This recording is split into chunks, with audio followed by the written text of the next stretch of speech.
Lakas mga bossing. Ito yung 4 inches blade na angle grinder ni Tanzu. Standard size to mga boss. Ang maganda brushless motor.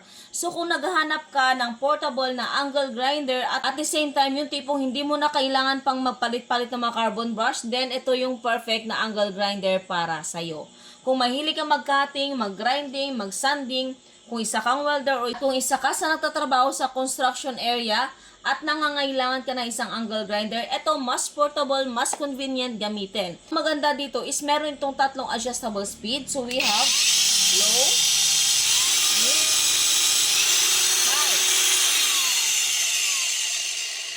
Ganyan siya kalakas, 12,000 RPM ito mga bossing. At tingnan nyo naman yung kanyang build quality. 3 years na sa amin to mga bossing ha. At kung ma-purchase kayo, brand new ang matatanggap nyo. With toolbox, with fast charger na, kompleto na rin sa mga blades. Mula sa cutting disc sa bakal, may para sa kahoy, may para sa concrete, may sanding paper, may grinding stone, may flap disc, at may pang buffing pa.